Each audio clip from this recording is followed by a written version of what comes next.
Shalom. దేవుని పరిశుద్ధ నామానికి మహిమ కలుగునుగాక. మన ప్రభువును రక్షకుడైన యేసుక్రీస్తు యెహోవా మెస్సీయ నామములో యెహోవా మెస్సీయ ఆత్మీయ కుటుంబ సభ్యులందరికీ నా హృదయపూర్వక వందనాలు, ఉదయకాలపు శుభాలు తెలియజేస్తున్నాను. దేవాది దేవుని కృప ఈ దినమంతా మనందరికీ తోడుగా ఉండి నడిపించింది గాక. ప్రభునందు పిల్లలు అందరూ బాగున్నారు కదండి. ఈ వాక్యమును మీరు వింట మట్టుకే కాకుండా అనేక మందికి షేర్ చేస్తూ దేవుని యొక్క వాక్య పరిచర్యలో పాలు భాగస్తులు అవుతున్నందుకే మీ అందరికీ వందనాలు తెలియజేస్తున్నాను.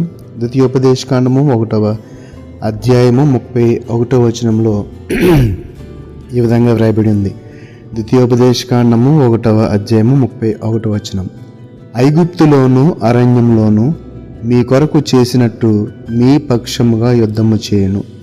ఐగుప్తులోను అరణ్యంలోను మీ కొరకు చేసినట్లు మీ పక్షముగా యుద్ధము చేయను. ఇశ్రాయేలు ప్రజలను ఐగుప్తు దేశం నుండి, ఐగుప్తు దేశపు దాస్యత్వము నుండి విడిపించి ఆ యొక్క పాలు తేనెలు ప్రవహించు కనాను దేశమును నడిపిస్తున్నప్పుడు ఆ యొక్క అరణ్యములో 40 సంవత్సరాల ప్రయాణం. 40 సంవత్సరాలండి. ఎందుకంటే వారి యొక్క అవిశ్వాసమే, వారిలో ఉన్న ఆ యొక్క భక్తిహీనతే 40 సంవత్సరాలు వారిని అరణ్యంలో ఉంచింది.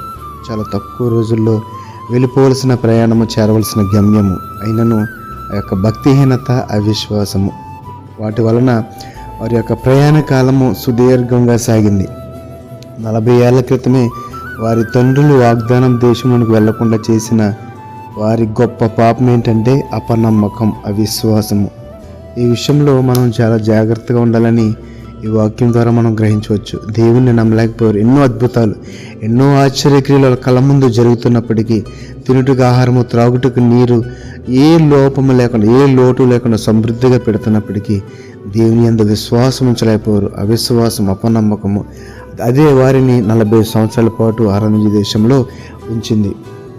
యెషయా గ్రంథము 40వ అధ్యాయం 11వ వచనం చూస్తే, గొర్రెల కాపరి వలె ఆయన తన మందను మేపును, తన బాహువుతో గొర్రె పిల్లలను కూర్చి రొమ్మున ఆనించుకొని మోయను, పాలిచ్చు వాటినైనా మెల్లగా నడిపించును. అంటే ఆయన బిడ్డలమైన మన అందరి ఎడల ఆయన యొక్క దృష్టి ఎలా ఉందంటే చిన్న పిల్లల వలె.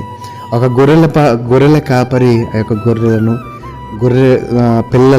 పిల్లలను అలాగే పాలిచ్చు తల్లి ఏ విధంగా సెపరేట్ చేసి వేటికి ఇవ్వవలసిన ఆ యొక్క జాగ్రత్తలు, వేటికి ఇవ్వవలసిన ఆ యొక్క సక్రమైన రీతిని లాగిస్తున్నాడో తండ్రి అయిన దేవుడు కూడా ఎప్పుడూ కూడా మనము ఓడిపోవటం ఆయనకి ఇష్టం ఉండదు. ఆయన నమ్మిన బిడ్డను ఆయన సిగ్గుపరిచిన వాడు. అందుకని చూడండి, ఇక్కడ మీ పక్షముగా యుద్ధము చేయను. ఎప్పుడూ కూడా మన యొక్క విశ్వాసం ఏమై ఉండాలంటే, నా పక్షముగా యుద్ధము చేయవాడు యెహోవాయే, నా పక్షంగా యుద్ధం చేయవాడు ఆయన కుమారుడిని యెహోవా మెస్సీయ యేసుక్రీస్తే, నా పక్షంగా యుద్ధం చేయవాడు పరిశుద్ధాత్మ దేవుడు. అందరూ కూడా నాకు తోడుగా ఉన్నాడు, నాకు తోడుగా ఉన్నారు. నన్ను ఈ లోకం ఏం చేయగలదు, అపవాది నన్ను ఏం చేయగలదు, ఈ లోకంలోని ఈ ప్రజలు నా మీద తిరుగుబాటు చేస్తున్న నా శత్రువులను ఏం చేయగలరు అనే విశ్వాసము మనలో ఉంటే కనుక సాతానుపై విజయము మనదే. సాతానుపై నువ్వు సగం విజయము సాధించినట్లే. ఆ యొక్క విశ్వాసం మనం కలిగి ఉండాలి. నా పక్షంగా యుద్ధం చే దేవుడు నాకున్నాడు. నా దేవుడు జీవము గలవాడు, మాట తప్పినవాడు. ఆయన మాట ఇచ్చి వాగ్దానం చేసి అన్నీ కూడా నెరవేర్చడని గొప్ప విశ్వాసము, పట్టుదల కలిగి తండ్రి సన్నిధిలో ప్రార్థన చేస్తూ ఉంటే కనుక ఆయన ఖచ్చితంగా మనందరికి కూడా మేలు చేయుటకు, మన పక్షంగా యుద్ధం చేయుటకు సిద్ధముగా ఉన్నాడు. ఇక్కడ చూస్తే గొర్రెల కాపరి వలె ఆయన తన మందను మేపును, తన బాహువుతో గొర్రె పిల్లలను కూర్చి రొమ్మును ఆనించుకొని మోయును, పాలిచ్చు వాటిని ఆయన మెల్లగా నడిపించారంట. ఎంత చక్కని సంగతులు చూడండి. అలాగే చివరిగా చూసి యోధాపత్రిక 1వ అధ్యాయం 5వ వచనం. యోధాపత్రిక 1వ అధ్యాయం 5వ వచనం. ఈ సంగతులని మీరు ముందటనే ఎరిగి ఉన్నాను, నేను మీకు జ్ఞాపకము చేయగోరుచున్నదేమనగా, ప్రభువు ఐగుప్తులో నుండి ప్రజలను రక్షించినను వారిలో నమ్మకపోయిన వారిని తరువాత నాశనము చేశాను. ఎంత భయంకరమైన మాట.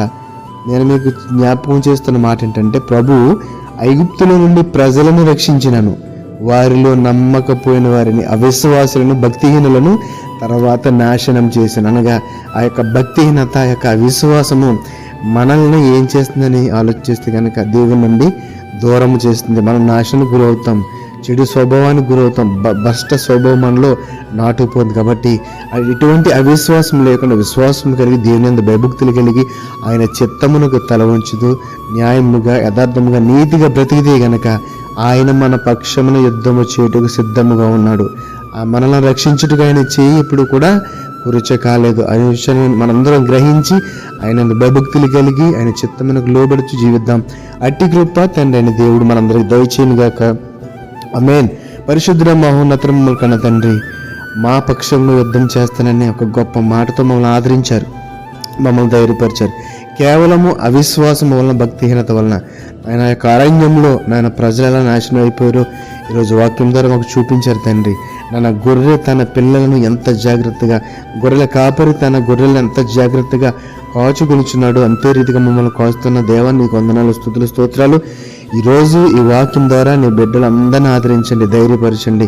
నేను ఆర్థిక సంబంధమైన భయము, కుటుంబంలో సమాధానం లేని భయము, నాయన లోకంలోని ప్రజల నుండి భయము, నాయన భయము భయము భయము ప్రజలందరూ భయము చేత భీతులిచున్నారు. వారికి ధైర్యం కలిగించండి, ఆదరణ కలిగించండి. విన్న వాక్యం ద్వారా మాలో తండ్రి ఆత్మీయతను దయచేయమని నజరేయుడైన యేసు మెస్సీయ నామములో ప్రార్థన అడిగి వేడుకొనిచున్నాము తండ్రి. ఆమేన్.